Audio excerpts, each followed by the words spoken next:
What do you really know about your investments and your financial advisor?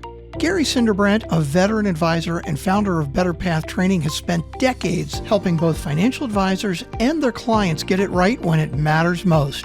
Gary pulls back the curtain on the advisory world to reveal the truths, the gaps, and the opportunities that most people never hear about, but absolutely should. It's about more than money. It's about legacy, trust, and making sure the people you care about are in the right hands. Welcome to If the Public Only Knew. Now here's your host, Gary Cinderbrandt.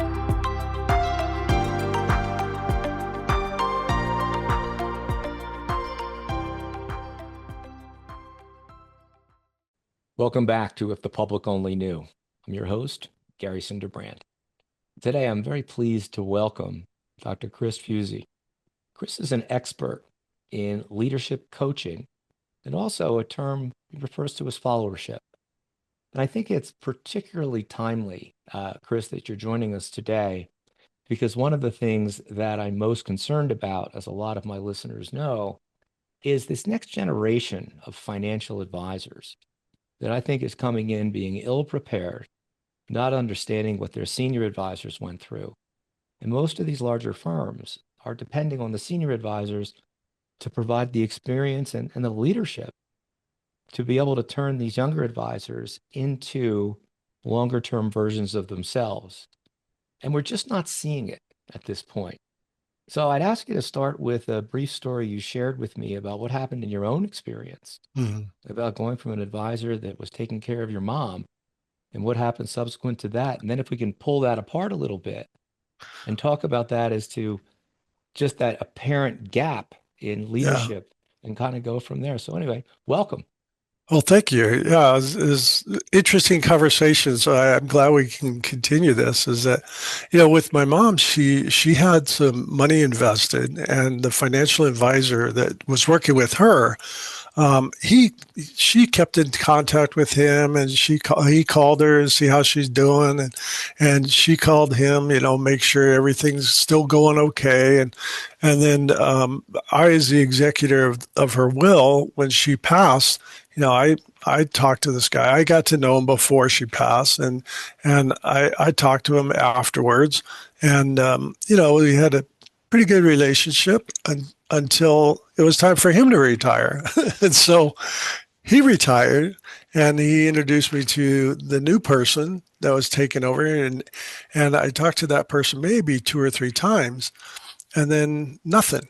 It's been 8 years. I still have the money invested in the same group, same everything, and but I get no communication, and so that's what we were talking about. Is that where does that come from? Is it a generational thing? Is it a leadership thing? Is it a development thing? Is it a structure thing? So yeah, that's pulling it apart. You asked me to pull it apart a little bit. When you have a team that's working on stuff, it requires 3 things. You have to have the tasks, whatever tasks they're doing. You have to have relationships, and you have to have structure. Well, the financial advising world has structure. There's enough structure there, and it has the task. Okay, so people, almost everybody who comes into that field knows what they're doing, right? So it comes down to the relationship part. Where's the relationship? And if you don't have that relationship, if somebody stays quiet and you don't have that relationship, how do you feel comfortable with hundreds of thousands or millions of dollars, giving to somebody else so that they can manage it for you?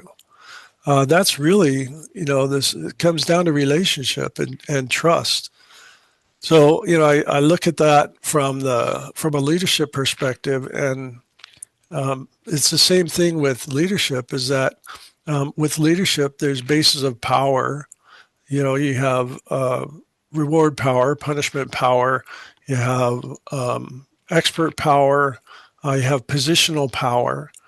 And then you have referent power. Referent power is the one you really want to get to, because referent power is where people do things because they respect you, because they want to be like you.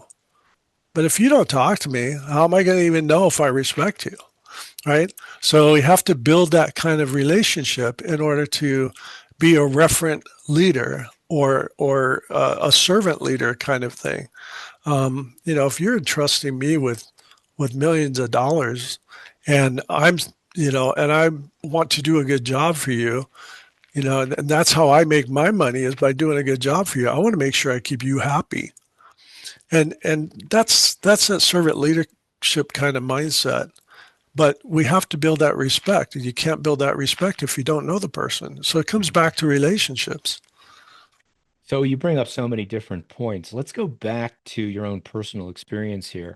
Okay. My guess would be, because I see this all the time in dealing with senior financial advisors, most of us started as a solo act. It was just us. We didn't have a team. We didn't really have a structure or Hmm. process. All we had was a chance. We Yeah. had what I would call the power of possibility. And for most people, that proves to be too much for whatever reason, and there's a high washout rate early in our careers. But as we develop our businesses, perhaps we start to expand our team a little bit, but most of the expansion of the team is situational. It's Hmm. not, I want to do more, so I need to structure it in a certain way. It's, I'm buried with work. I've got too many things to do. I need more help. So it's Hmm. always like a kind of a fire drill when people are being added, and you Correct. start to get crossover and people aren't sure what their roles are. And then over the past, let's say 5 years or so, as it's become more apparent that these senior advisors at some point are going to age out, the firms have said, well, okay, why don't we just take younger advisors and we'll just plug them into these larger teams? Now, remember, the leaders of that practice, for the most part, are solo practitioners. They were never trained how to run a team. They were never Hmm. trained how to develop talent. They were never taught how to teach someone else. But the firms look at it and say, well, we'll just keep trying it until maybe it's by magic or osmosis, this junior person learns. And for the most part, the junior person comes up through some other role, maybe an assistant or some sort of research analyst. And they're supposed to all of a sudden be able to understand how to engage not just with some of the clients in the book, but eventually with the most senior clients in the book Hmm. and their kids. And meanwhile, the senior advisor is very worried about taking care of his business and keeping his revenue going. And there's just this complete void of Yeah. leadership, training, empowerment, no experience. And I think your story particularly resonates with me because odds are the person that didn't call you is also not calling everybody else on the book. Probably. And eventually those clients go away and the Hmm. book suffers. And the senior advisor sees one of his greatest clients a couple years down the road at Starbucks. And that great client is saying, hey, I really need to apologize, but I had to move my account someplace else because the guy you left it to or the person you left it to, I never heard from him ever. Right. And for an advisor that spent his life nurturing that underlying relationship, that's heartbreaking. Yeah. And so, how do you take someone that's never been in that role of coach slash consultant, mentor, figured it out on their own? And how do you get someone that's two generations removed to start to understand at the core what that senior individual went through and how we kind of light that spark in that junior person? How do we do that? Right. Well, the what we're talking about is succession planning is what we're talking about, with succession planning, you have to go three deep. Who can replace me right now? Who can replace me in a little while, and then who can I develop to replace me, right? And what we tend to do in life and in teams and in government and a few other places is we tend to think just our role, and we really don't look at developing the people that are coming up. And that goes back to relationship, building that relationship with the people that are coming up and letting them know that, hey, I'm preparing you to take over in my place. And ideally you have one or two people in the pipeline for that. If you have just one and something happens to that one, now you got to build somebody else up. And so in succession planning, you want to you mentioned them all. You want to have mentoring, you want to have building relationships, you want to have all those things. So that way, when the time comes that, I have this saying, I say, you have to have somebody ready, because what if an airplane falls on your head, right? I used to say, what if you get hit by a train? But then I almost got hit by a train one day going, so I don't say that anymore. Uh, what if something happens to you that you're not expecting? Now what? Now you haven't had the chance to build them up. You haven't had the chance to develop them. You haven't had a chance to mentor them, right? So that starts with the leadership, and the leadership saying, this is what we need. Setting out a plan, just like you set out a financial plan for building somebody's portfolio, you need to set out a plan for developing your people. You think of the value of your people similar to a portfolio of somebody's finances, right? And what is the value to the people?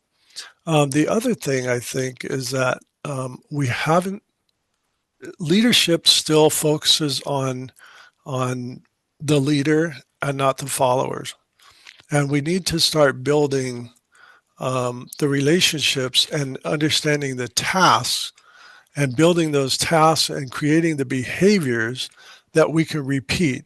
So your senior advisor, if they can say, hey, this is how I do this, you don't have to do it exactly how I do, but this is how I made all my money. This is what I do, and try it. And if we can create those behaviors that are repeatable behaviors, and then we can cover the whole surface of the organization with those repeatable behaviors, we'd be much better off. And if that goes down into your different levels of the organization, and they all grow up into the organization knowing those behaviors, we're much better off. But it starts with the leader, who has to be open to the relationship, has to be willing to want to give of themselves.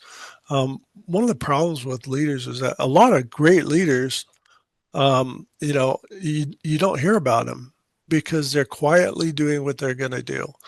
You have a lot of dysfunctional leaders who look great on paper. They look very successful on paper, but they don't build trust. They don't exercise or model ethics.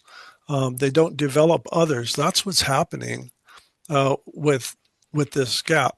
We also have, a lot of the people who are in senior positions now are of a different generation, where we have quite a few more in that generation than we do available to replace people. So we're really going to have to rely on the next generation to say, okay, well, I got to step it up. I got to be able to do this. And that's where the followership comes in, because followership and leadership, a lot of people think are opposites, and they're not.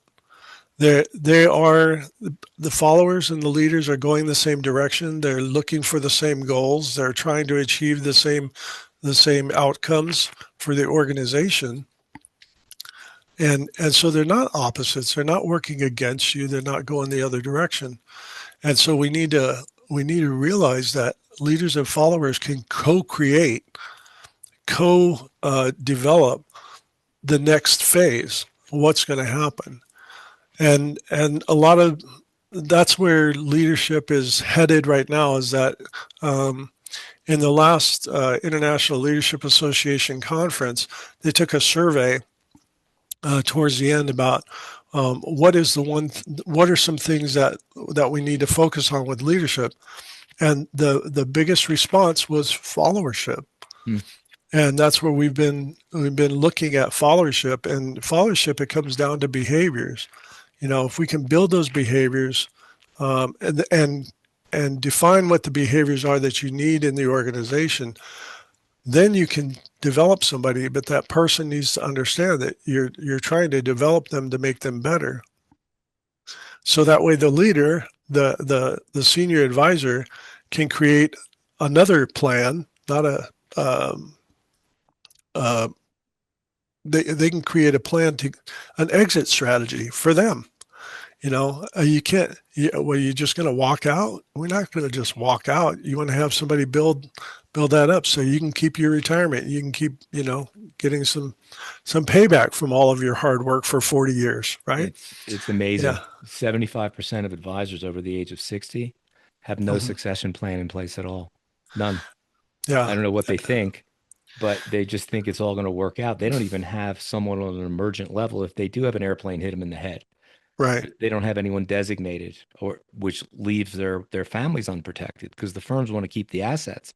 Right. So the motivation for guys like me who started, at least initially, was really an addiction to things like heat, light, shelter, and transportation. So we had no choice. There was no plan B. Mhm. And we came in with very little income guaranteed to us, just enough to cover our benefits.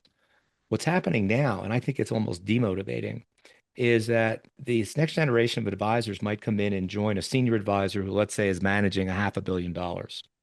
And that advisor is taking home one of those W-2 $1.5 million bucks a year. Mhm. Senior guy doing a nice job. It's all working out fine. So from their perspective, if they carve off 15 or 20% of that money, they're never going to miss it. And all of a sudden, they're taking someone with literally no experience and they're Mhm. paying them the equivalent amount that the senior advisor probably didn't earn till his fourth or fifth year.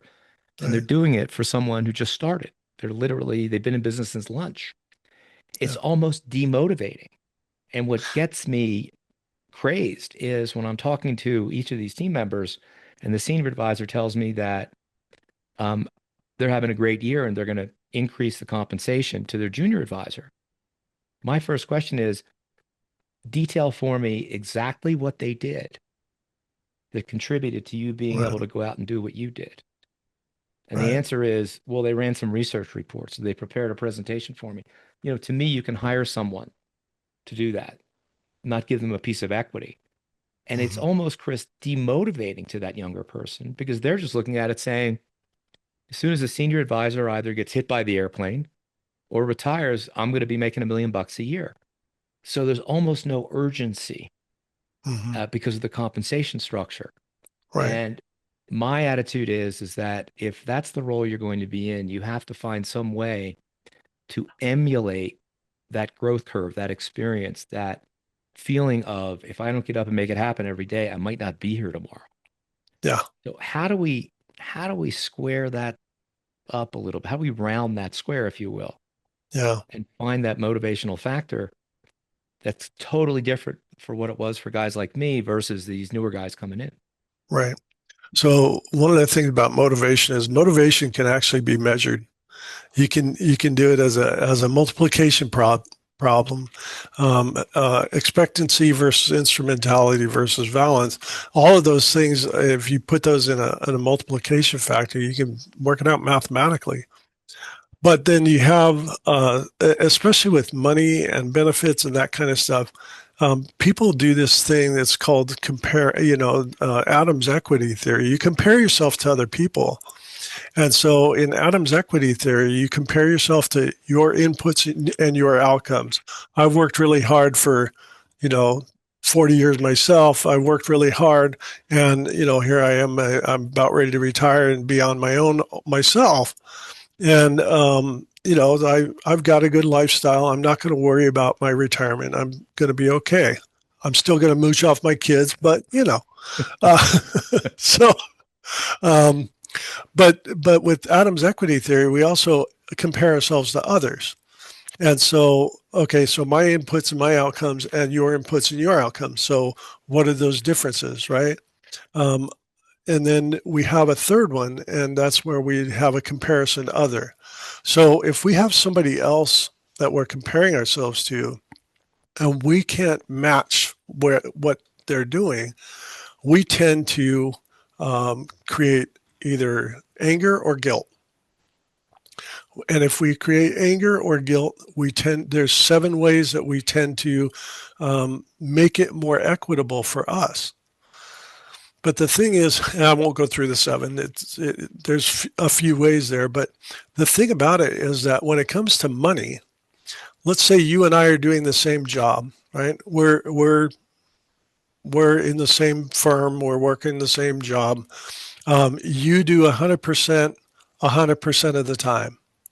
I do 60%, 40% of the time, right? But yet our boss says, hey, you guys are making us good money. I'm going to give you a raise. So you and I both get the same raise. Is that motivating for me? Oh, heck yeah. Is it motivating for you?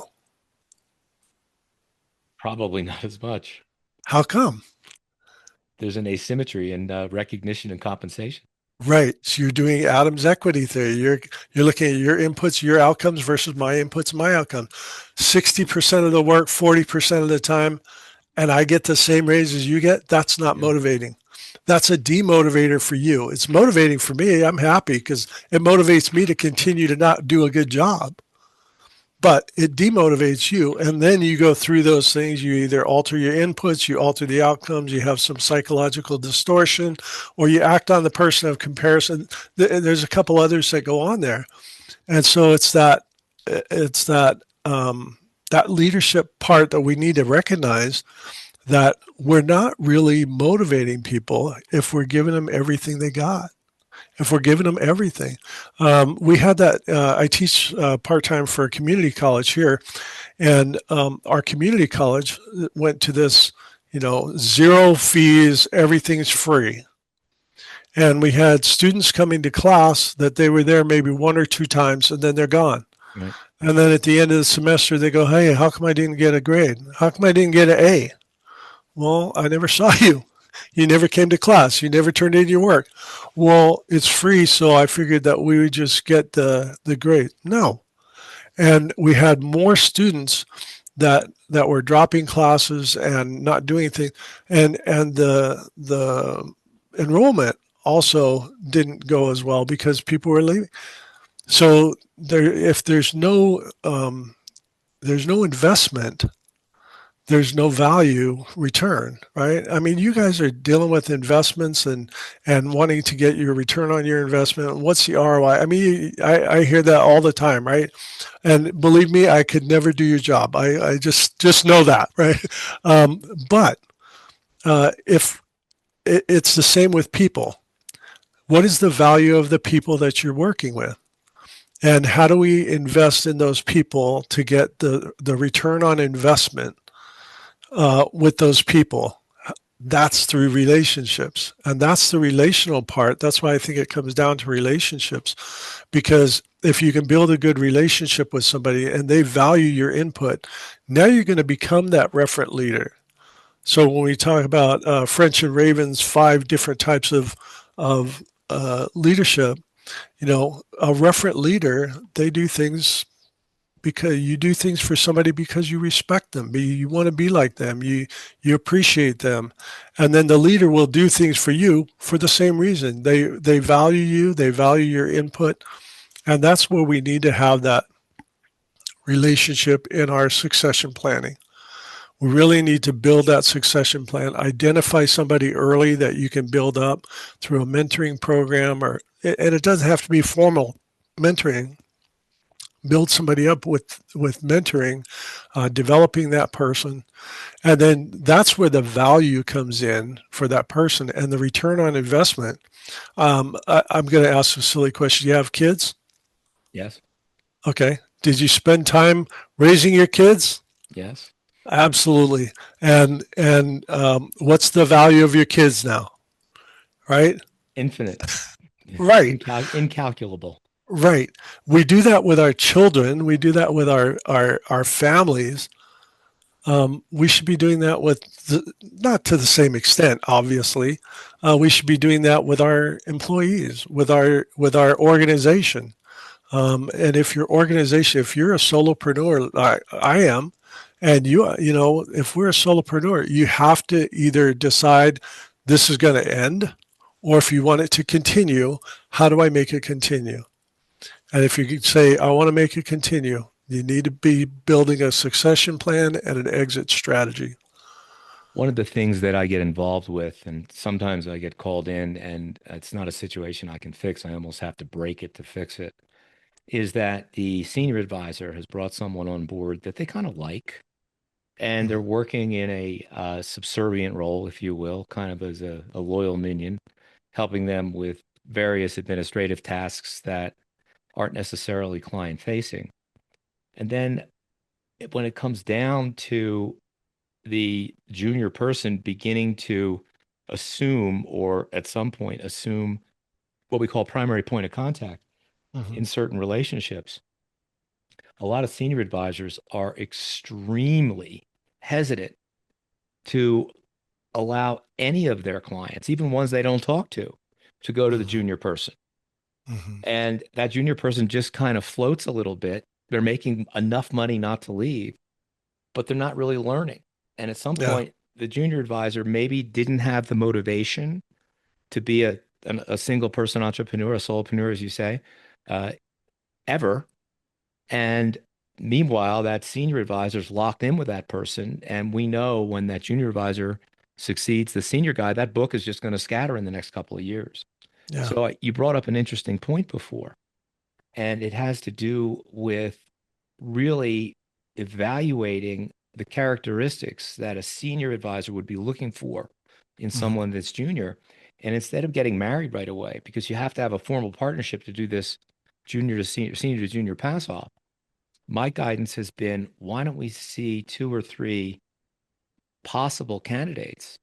And Mm-hmm. instead of formalizing things, why don't we move some relationships that we're not talking to each of them and give Yep. them some coaching as to see if they can develop those relationships further Right. and see who does best. Right. And each time I've recommended that, I get a lot of resistance because, again, the senior advisors don't want to let go. But where it has worked, now if a junior advisor shows up and he's been overseeing 15 relationships that, let's say, have a total of 35 million bucks in them, and all of a sudden there's 19 relationships with $60 million, Mm-hmm. that tells you what you need to know. Right. If the other ones have gone from that initial start and they have dropped 25% across the board, that's something you want to find out before you bring them in formally. It amazes me that the firms haven't formalized a program like this. It's almost like they're just ignoring it and Mm-hmm. leaving it to the senior people who have no training whatsoever in leadership Right. skills, developmental skills, coaching and mentoring. And they just kind of keep their fingers crossed and hope it's all going to happen. It does happen in some cases. I work with some high function teams. They get it. They understand it. Some of the most successful teams out there involve experienced financial advisors giving away equity with each addition of a junior person. And they've Right. got maybe 8 advisors on their team, all 3 years apart Right. on purpose. And they all Right. develop, the guy that's been in 4 years develops the guy that's been in 1 year. The guy that's Yeah. been in 7 works with the guy at 4. And it's a natural evolution of skills and talent. But Right. how do you get that going? What's the way that we engender that into a senior person that's got this closed off mind at this point? Well, yeah, let me think about this a second. So you can't motivate somebody else. First off, people have to be motivated by themselves. So how do we teach? I think it comes down to how do we teach the value of the junior person, right? You use the term that they're a lower. You use the term that they're a minion, right? Yeah. And they're lower than I am. They're different. They're people, and nobody is lower than anybody else. And this is where we put a lot of stuff. I'll just say stuff. We put a lot of our beliefs and everything into positional power. I'm the senior person. Oh, okay, but your junior person, like I learned from my kids. They're telling me, look, I'm twice as old as you. What can you tell? Well, okay, you can tell me something, right? And they teach you stuff. Well, it's the same with anybody else. Now you have somebody who's maybe half your age or coming up, that's younger than you. Well, they may know, but they may have a different skill set. And so we have to look at the value of the person and what is that person, what is different about that person? Because I don't want them to be exactly like me. I want them to be themselves, but yet keep the business going. And so we have to teach people the value of somebody else and motivate themselves to get to to look at that value. We talk about property has value. We talk about all these other things have value, and that's where it's easy to put that. But how do you look at the value of a person, right? And what you described with the successful team about the 3-year distance and 7 or 8 people in the 3-year distance and the natural progression, that is the succession planning. That's the model that is actually when you were describing it, I'm thinking to myself, that's it. That's the model. That's succession planning. And, that's the way it should work. As a police officer, I was in charge of our Explorer program. And I'm happy to say now that quite a few of the explorers who came through that Explorer program that I was the advisor for, they're chiefs and sheriffs and captains, and they're all over the state. So that's the value of investing in your people early. You're as a financial advisor, you're looking at all these things and the ways to invest that money so it gives you a better return on investment. We need to do that. We need to have that same mindset with our people. How do we invest in our people so that not today, not tomorrow, maybe 3 years from now, 5 years from now, 7 years from now, we get a better return on investment from them. And that's the building that I see it as kind of the same thing with building people, but that's why I say leadership is leading into followership now. That's where because you can't separate the two. It's not a separate system. You can't talk about leadership without followers. So you can't talk about keeping your company going or keeping your business going without some kind of succession planning and someone to do that and your follower What to would do you that. say? What would you say? Let's say that you were hired by a highly successful financial advisor who had no succession plan, had a team of minions, if you will, supporting them, a couple of junior financial advisors, some assistants, somebody in charge of planning. But it was just kind of, they were all being completely reactive to whatever the senior guy wanted to do. Mhm. What would you say to that senior advisor who has no succession plan, understands that they have to do it eventually, Mhm. but they're starting from scratch? They've got all sorts of blind spots. How do you talk to that person? How do you get them moving forward? I would ask which one of their people they want to have in charge because each one of those people, whatever they're doing, um, they are a critical element of that organization. And at some point, they need to lead. Let's say they're working with 2 or 3 clients, but those 2 or 3 clients are running their own companies that are making some good money, and now they want to invest that money. Okay, so let those people lead and see what it takes to lead. Let them start learning how to do that, and you be there as the advisor for them. You're building the equity in them. You're building that equity is the best way I could use. You're building that equity in them and giving them the chance to try it. And then some of them are going to do well. Some of them are going to fail. And if they fail, failure is how you learn. We all learn from our failures. So give them the chance to fail. And I think that's part of the problem with some of the senior folks and in almost any organization. I'm not talking about just financial advisors. In any organization, is they don't want to look bad because of somebody failed in their organization. Well, you only learn through failure. You only get better through failure. And So so, there's a so what you're go, describing, there has to be a large component of accountability in yeah. something like that. So if that's not present, it becomes extremely difficult Mhm. because there's no measured structure to it. Right. Would you agree with that there needs to Yeah. be accountability and measurable progress? Yeah, I'd agree with that. Okay. Yeah. This is it's amazing how consistent this is, and especially in the industry I primarily work with, just how acute this problem is in the process of becoming. And again, it's kind of a slow moving event as Hmm. it moves across, and it's the amount of money or potential loss to some of these larger firms is extraordinary, but even more importantly, the legacy that a lot of senior advisors want to leave behind, having cared for a group of people that they have come to know over the Hmm. decades, and leaving it in the hands of people that just don't get it. They just don't have that same shared experience or proof case if they can. Right. It's fascinating. So I assume you're good, probably are quite busy currently, and I probably see that Yeah. continuing. And it's across all sorts of different um, industries. It's not just in your industry, the one that you work with. Sure. It's all over all sorts of industries.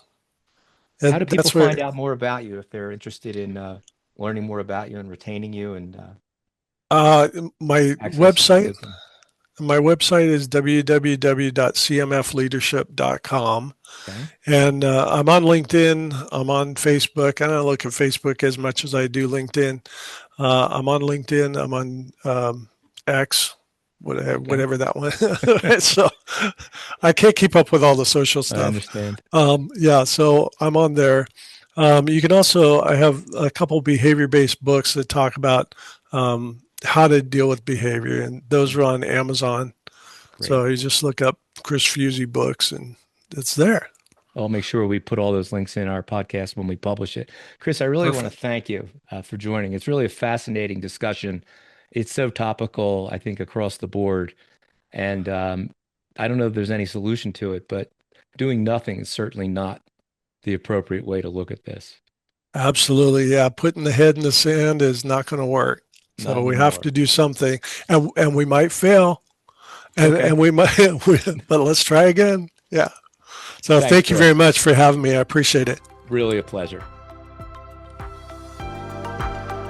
Thanks for checking out If the Public Only Knew with Gary Cinderbrandt. If you found today's episode helpful, be sure to follow the show and share it with another advisor, investor, or friend. For more on Gary, or to check out any links mentioned in the episode, head to the show notes. We'll see you next time.